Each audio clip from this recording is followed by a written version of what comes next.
இது சுவிட்சர்லாந்துல உள்ள மலைப்பகுதியில நம்ம பார்க்க போறோங்க. இது வந்து இத வந்து கிளிப் வாக்ன்னு சொல்லுவாங்க. இது 7200 அடிக்கு மேல இருக்கு இந்த மலைக்கு மேல. கிளிப் வாக்னா என்னன்னாங்க, பாதை மேல ஏறி நம்ம நடக்கும்போது கீழ அடியில பள்ளத்தாக்க பார்க்கும்போது ரொம்ப பிரமிப்பா இருக்கும். அத பத்தி இந்த வீடியோல பார்க்கலாம். பாறை ஒட்டி இருக்கு. அதனால நான் ஃப்ரண்ட்ல போறேன். நீ என்னை விட்டுட்டு வா. வா. என் பேக்கை பிடிச்சிக்கோ. கார் பின்னாடி இடிச்சிராமீங்களே. ஒன்றும் இல்லை, வா. பார்த்து நடந்து வா.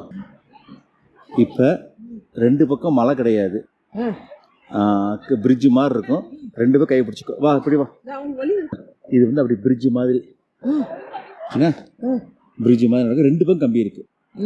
அது ஒரு பக்கம் மலை இருந்துச்சுல்ல, இங்கே வந்து 2 பக்கம் கம்பி. இல்லை, அந்த அவ்வளோ தூரம் தான்.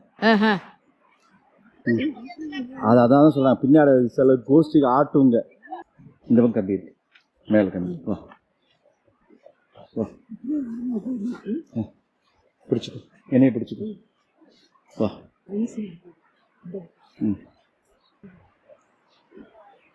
இந்த பக்கம் சைடில் பாரு, அப்படியே பார்த்துக்கோ. அங்க வந்துகிட்டு இருந்தேன். அங்க ஒரு ஹோட்டல் இருந்துச்சுங்க. அந்த ஹோட்டல்ல வந்து எல்லாரும் அங்க ஸ்நாக்ஸ் சாப்பிட்டுட்டு அப்படியே நாங்க ஃபுல்லா அந்த வியூஸ் ஃபுல்லா பாத்துக்கிட்டு இருந்தோம். அங்க ஃபுல்லா பாத்தீங்கன்னா பனி அடர்ந்த காடு, அப்படியே ஃபுல்லா அழகா இருந்துச்சு. ஐஸும் ஸ்னோவுமா அழகா இருந்துச்சு. அத பார்த்துட்டே இருக்கும்போது அங்க பார்த்தா அந்த காட்டுல இருந்து ஒரு நரி ஏறி வந்துருச்சுங்க மேல. அந்த நரிய பார்த்து எல்லாரும் ரொம்ப ஷாக் பாத்துக்கிட்டே ஃபுல்லா நல்லா எல்லாருமே போட்டோ எடுத்து எல்லாம் என்ஜாய் பண்ணிக்கிட்டு இருந்தாங்க. நடக்குது மேல புள்ளி புள்ளியா இருக்கு. அந்த நடக்க தெரியுது இல்ல.